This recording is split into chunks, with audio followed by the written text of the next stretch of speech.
क्या होती है? दुनिया के लोग हंसेंगे कि शंकर की आराधना का फल क्या होता है। दुनिया के लोग हंसेंगे कि भगवान शिव की भक्ति का फल क्या होता है। दुनिया के लोग हंसेंगे कि शंकर भगवान पर बेलपत्र चढ़ाने का फल क्या होता है। शंकर भगवान का गुणगान करने का फल क्या है। शिव को एक चावल का दाना शंकर को चढ़ाने का फल क्या है।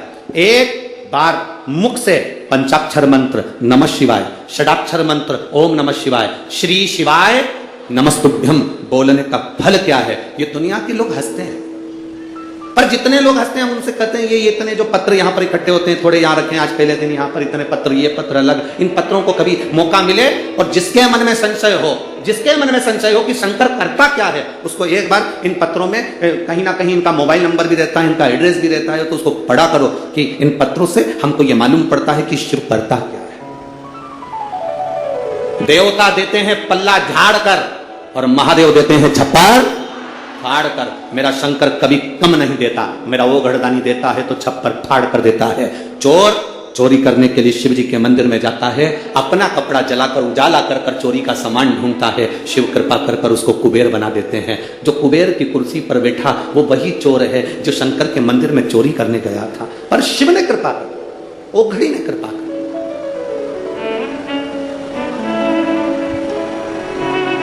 वो करुणा सागर। शंकर के जो भक्त होते हैं वो 3 बार रोते हैं। कितनी बार रोते हैं? 3 बार। शिव के जो भक्त होते हैं वो 3 बार रोते हैं। पहला, जब भगवान शंकर को पुकारते हैं, उसके हृदय में बड़ी तकलीफें होती है, कष्ट होता है, दुख होता है, तब वो भगवान को पुकारता है, तब रोता है।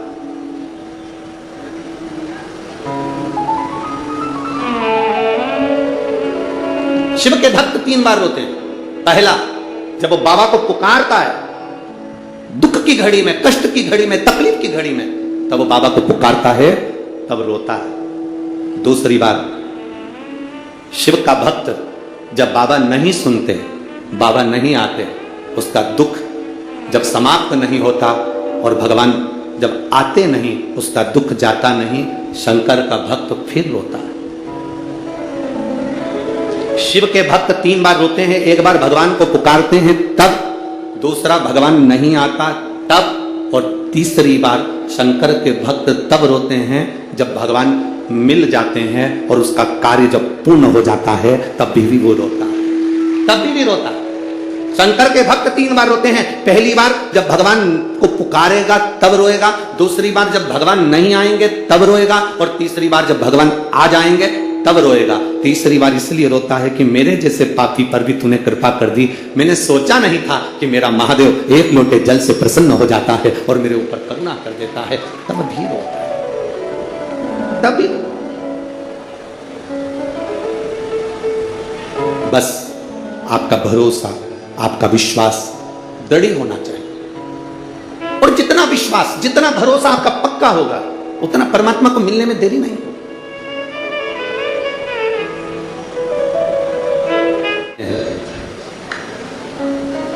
पार्वती जी को दूसरा वर देवाधिदेव महादेव दे दिया। एक वर दिया व्रत, नियम, साधना, तपस्या, तप करने वालों को शिव और शक्ति बल देते। दूसरा वर देवाधिदेव महादेव माता पार्वती जी को दे दिया। पार्वती, और देखो, बिना बल के, बिना अगर कोई तप साधना अगर कोई करे और भगवान शिव की कृपा ना हो, माता रानी की, स्वयं माता पार्वती की दया ना हो, तो कोई व्रत किसी का सफल नहीं होता।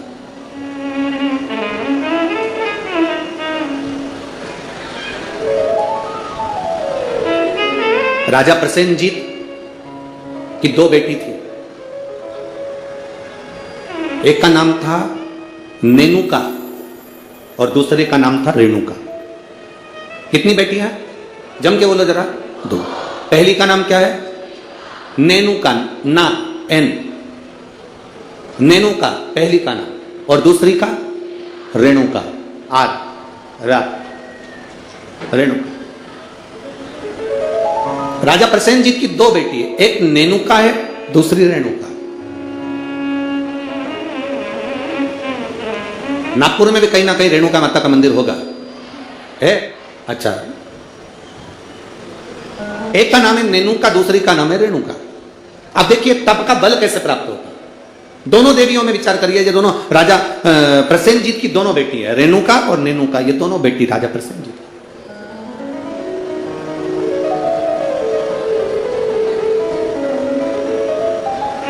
प्रथम नेनुका का जन्म हुआ,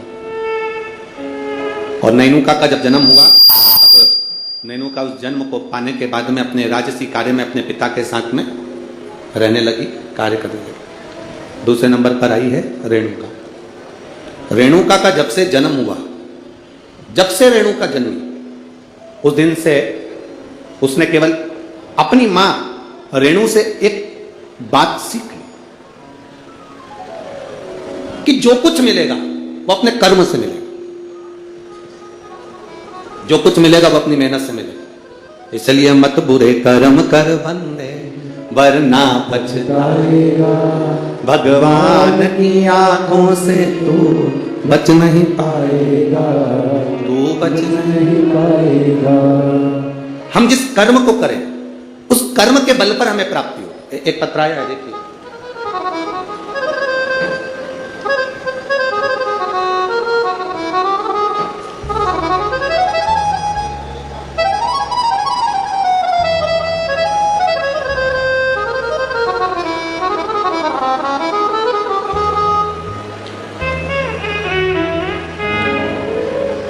मैं पूनम लाला सेलोकर, गंगाबाग पारड़ी,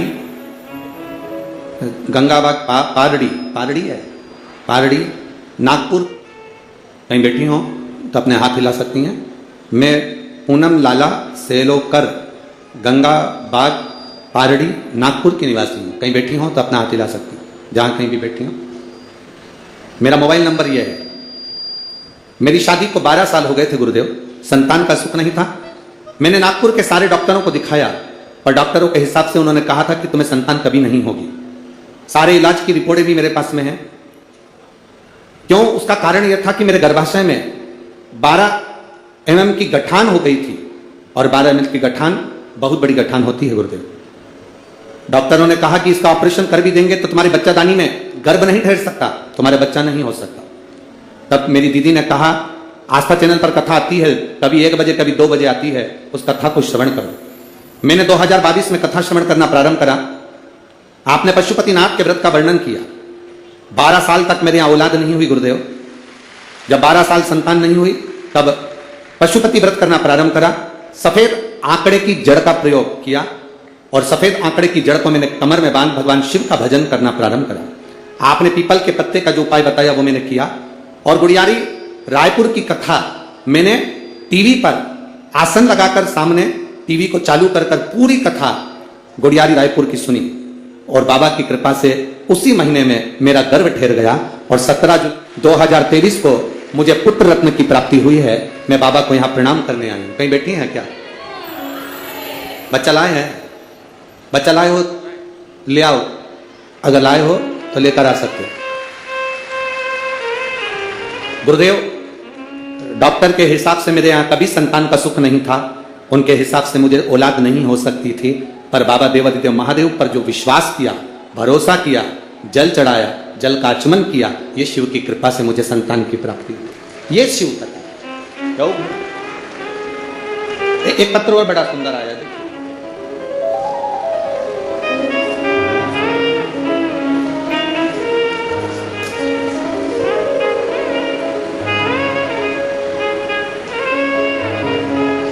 मैं दीपा निखिल कनाटे, शांति नगर, कावलापेट है, कावलेपेट। अरे तुम समझ गए ना? हाँ बस ठीक है।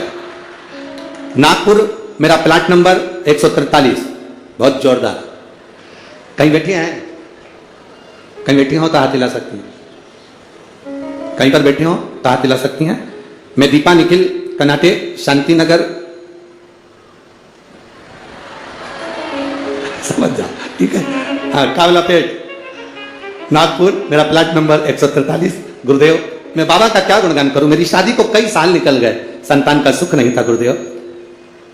6 साल तो मैं जहां कोई कहता था वहां चली जाती, गोदी भरवा कर लियाती, कोई नारियल डाल डाल कर गोदी में इतने सारे नारियल इकट्ठे हो गए कि एक बार विसर्जन करना पड़ा गुरुदेव। फिर भी संतान का सुख नहीं हुआ। ऐसा कोई दरवाजा नहीं था जिस दरवाजे पर मैं नहीं गई, पर मुझे संतान का सुख नहीं हुआ गुरुदेव। टेस्ट भी करवाया, वो भी सफल नहीं हुआ, संतान का सुख नहीं हुआ। किसी ने कहा एक काम करो, पशुपतिनाथ का व्रत करो, शिव जी को जल चढ़ाकर एक बेलपत्र खाओ और जल का आचमन करो। गुरुदेव, बाबा का मैं क्या वर्णन करूं। पशुपतिनाथ का व्रत किया और बाबा की कृपा से तब भी मेरा गर्भ नहीं ठहरा। मेरे 5 व्रत पूरे हो गए। जब गर्भ नहीं ठहरा तो मैंने बाबा से प्रार्थना करी, बाबा तू सबकी सुनता है। वो सियोर वाला महाराज व्यासपीठ पर बोलकर कहता है तू 3 महीने में सुनता है, फिर मेरी क्यों नहीं सुना? बाबा, मैं मंदिर से आ रही थी तो किसी एक महिला ने कहा कि तू एक काम करा कर, मंदिर में पोछा झाड़ू कर लिया कर। मैं मंदिर में सफाई करने लगी, झाड़ू लगाने लगी, पोछा लगाने लगी, मंदिर की बाल्टी में पानी भरकर रख देती, पूरे मंदिर को साफ करती। बाबा की कृपा का मैं क्या गुणगान करूं। केवल 1.5 महीना बीता और मेरा गर्भ ठहर गया। अब गर्भ ठहर गया गुरुदेव, डॉक्टर को जांच कराई तो उसने कहा कि तुम्हारा गर्भ में बच्चा है। अब डॉक्टर ने जांच कर कर कहा कि गर्भ में बच्चा है। बच्चा मेरे गर्भ में रहा 1 महीना, 2 महीना, 3 महीना, 4 महीना बीतता चले गया। 4थे महीने में मुझे कष्ट बहुत हुआ। जब कष्ट बहुत ज्यादा हुआ तब डॉक्टर को दिखाया तो उसने कहा तुम्हारे गर्भाशय में एक बच्चा है और कोई एक गोला सा दिख रहा है, ऐसा लगता है कि कोई गांठ पड़ी हुई है। तब मुझे भय लगा और मैंने तुरंत गीता प्रेस गोरखपुर की शिव महापुराण की पुस्तक बुलवाई, पढ़ना चालू करा। मेरा 5वां महीना निकला। डॉक्टर कहते रहे तुम्हारे गर्भ में एक बच्चा है और एक गांठ पड़ी हुई है। 6ठा महीना पूर्ण हुआ, 7वां महीना पूरा हुआ, धीरे धीरे करते 9वां महीना हुआ। कथा पढ़ती रही, भोलेनाथ का भरोसा करती रही। अब मेरा डिलीवरी का टाइम आया। डॉक्टर ने कह दिया तुम्हारे शरीर में प्लेटलेट कम है तो तुम्हारा साधारण सा नॉर्मल डिलीवरी नहीं हो सकती, तब ऑपरेशन से बच्चा हो। जानकर मैं बड़ी दुखी हो गई। अब करे तो करे क्या। डॉक्टर के अनुसार तुम्हारे गर्भ में एक बच्चा है और एक गांठ है तो बड़ी सावधानी से बच्चे को जन्म देना पड़ेगा।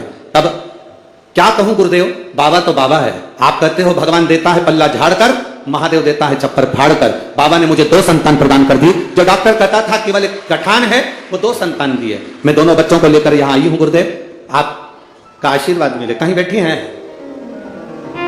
दोनों बच्चों को लेकर जो आई हैं, कहीं बैठी हो तो हाथ हिला सकती हैं जहां कहीं बैठी हो, और अगर बैठी हो तो अपने दोनों बच्चों को लेकर व्यासपीठ के पास में आ सकती हैं।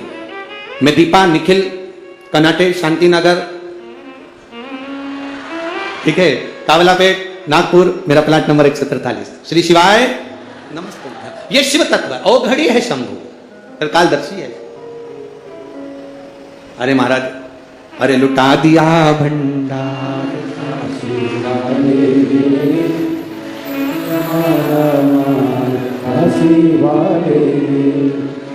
एक बात तो है,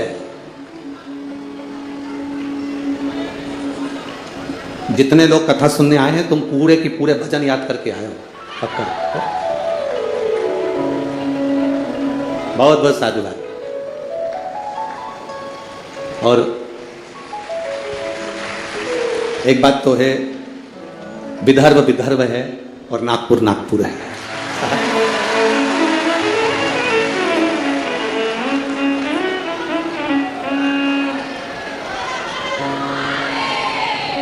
तुम सब नागपुर के संतरे से कम। पक्का संतों की धरा है नागपुर, शिव तत्व की प्राप्ति। महाराज औघड़ी है शिव। 2 बेटियां हैं राजा की, प्रसेनजीत की 2 बेटियां। एक नेनुका है तो दूसरी रेणुका। नेनुका अपने राज परिवार में, अपने राजघराने में सुख से आनंद से रह रही है, आनंद से रह रही है। और रेणुका जिसके अंदर भाव शुद्ध है, जिसके अंदर भाव की शुद्ध है, जिसके अंदर आनंद की शुद्ध है, वो रेणुका। दोनों में भाव की शुद्धता। नेनुका राजघराने का आनंद ले रही है, नेनुका राजघराने का सुख पा रही है, और रेणुका राजघराने में रहने के बाद भी अपनी मां रेणु के पद चिन्हों पर चलकर भगवान देवाधिदेव महादेव की अविरल भक्ति में लीन है। अविरल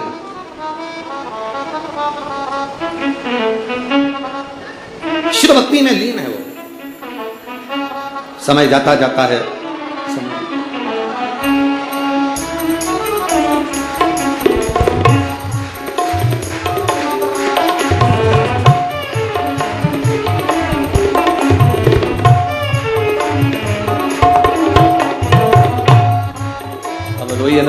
खुश होइए, बाबा ने झोली भर दी ना तो रोना नहीं है, अब तो खुश होना। आप भी मत रो।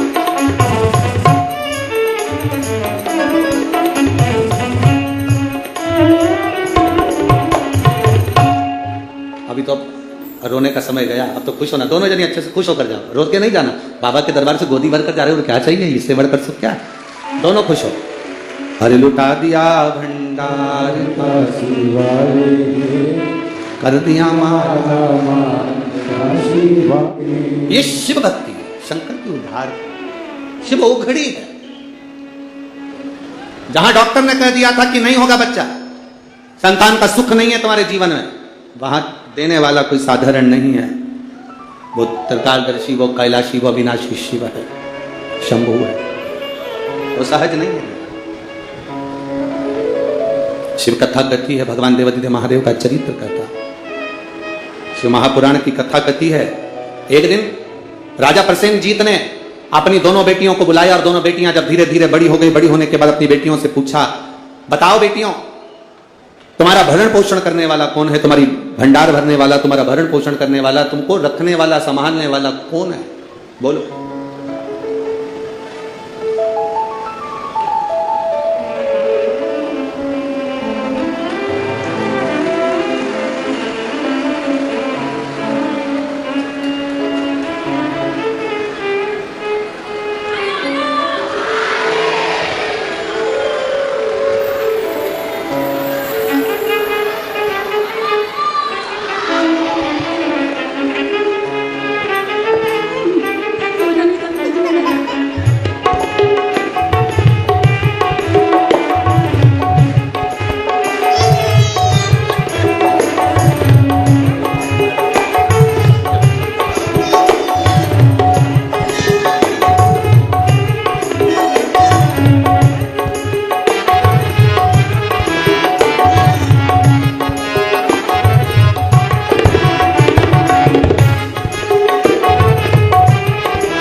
ये वही है जिसको कहा गया था कि गठान है, और बाबा की कृपा से एक नहीं, जब देता है तो छप्पर फाड़ कर देता है। ये शिव तत्व है, शिव भक्ति है। नेनुका और रेणुका दोनों से पूछा गया। प्रसेनजीत ने दोनों से पूछा, ये बताओ। प्रसेनजीत पूछ रहे हैं कि इस तुम्हारे जीवन का ये भरण पोषण कौन कर रहा है?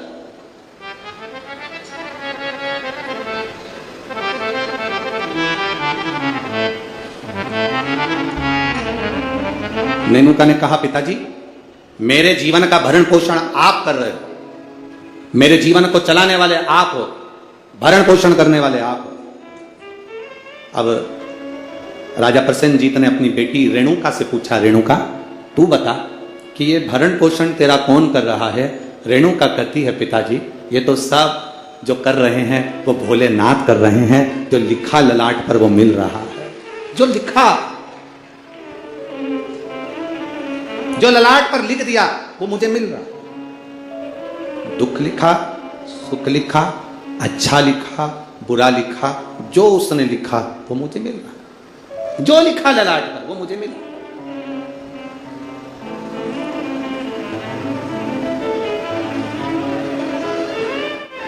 और तेरी कृपा बिना न हिले एक भी अणु, लेते हैं श्वास तेरी कृपा से तनो तनो। जो ललाट पर लिख दिया वो कोई टाल ना सका।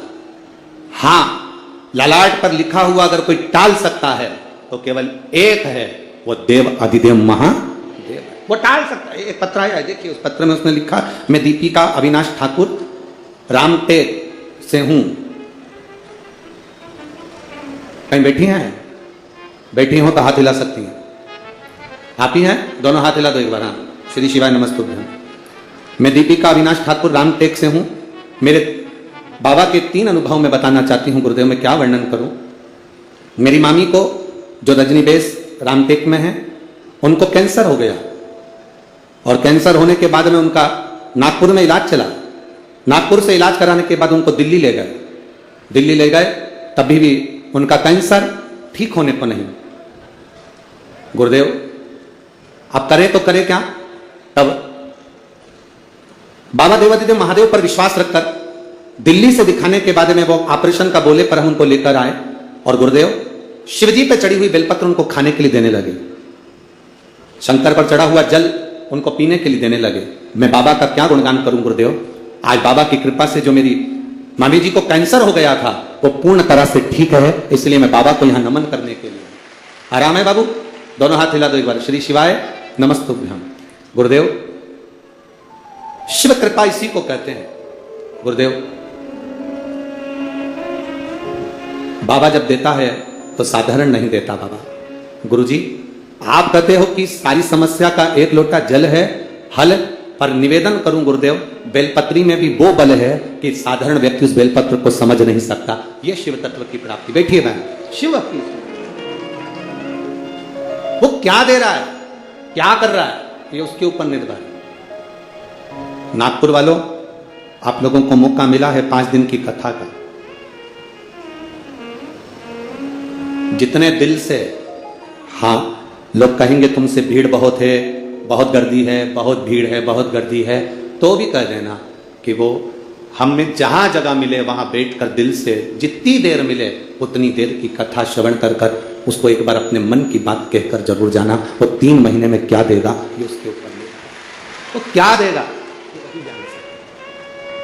भगवान ने अगर आपको धन दिया है तो बन सके जो शिव भक्त यहां पर आए उनको दोनों हाथों से कुछ जो बन सके, पानी हो, फलाहार हो, बिस्कुट हो, कुछ भी सामग्री एक बार उनका मुंह झूठा जरूर करा और लिख कर रखना अपनी डायरी में कि मैंने 5 रुपए का पानी पिलाया था। 3 महीने इंतजार मत करना, 1.5 महीने में इंतजार कर कर बताना कि वो 5 रुपए का जो पानी पिलाया वो 3 गुना हुआ कि नहीं हुआ, 4 गुना हुआ कि नहीं। उसका फल क्या, क्या मिल रहा है, क्या प्राप्त होगा, वही था।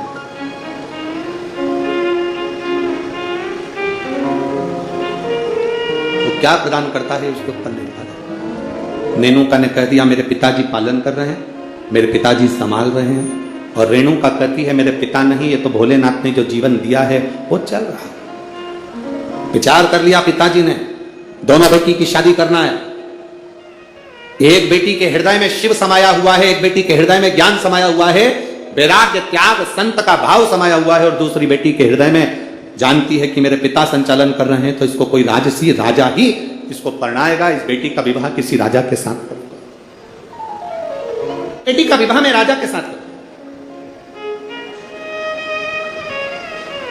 जब भरोसा प्रबल हो जाता है, विश्वास दृढ़ हो जाता है, तब परमात्मा की प्राप्ति का केंद्र बन जाता है।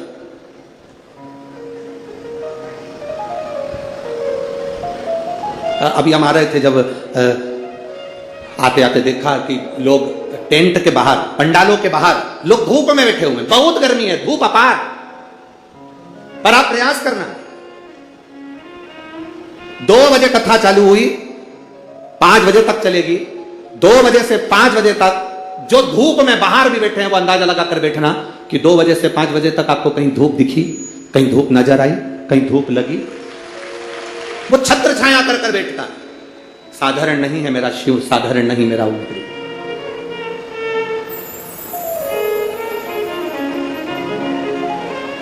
कोई कह रहे थे कि गुरुजी, आदरणीय आमदार जी मोहन मते जी कथा करा रहे हैं। हम कह रहे हैं मोहन मते जी नहीं, ये तो नागपुर वालों का जो भाग्य प्रबल हुआ, और मोहन मते जी की जो धर्म पत्नी है श्रीमती सौभाग्यवती सविता मोहन जी मते, उनको धन्यवाद देंगे कि उनके पुण्य, कहीं उन्होंने शंकर की आराधना, मोहन मते जी तो शिव की आराधना बचपन से कर आ रहे हैं, बाल्यावस्था से, और ऐसा नहीं कि कोई शिवालय रह जाता हो। शिवरात्रि पर भी भगवान शंकर के मंदिर में जाना, श्रावण के महीने में शंकर की आराधना करना, शिव भक्ति को अपने हृदय में बिठाना, तो कहीं ना कहीं शंकर की जो करुणा हमारे पुण्य की। एक बच्चा एक गुल्लक भरता है तो फोड़कर गिफ्ट लाता है, फोड़कर जब गिफ्ट लाता है तो वह अपने प्रयोग में लेता है। जब हमारे पुण्य की गुल्लक भराती है तब जाकर अपने परिवार में, अपने क्षेत्र में एक बार शिव महापुराण की कथा हो पाती, तब जाकर कथा हो। श्री मोहन मते जी को मैं कहूंगा, आपके इस कथा से पूरे नागपुर क्षेत्र के ना जाने कितने कितने पुण्य प्रबल हुए होंगे, और ये नागपुर वासियों ने ना जाने कितना एक लोटा जल चढ़ाया होगा, तब जाकर ये 5 दिन की शिव महापुराण की कथा यहाँ पहुंची।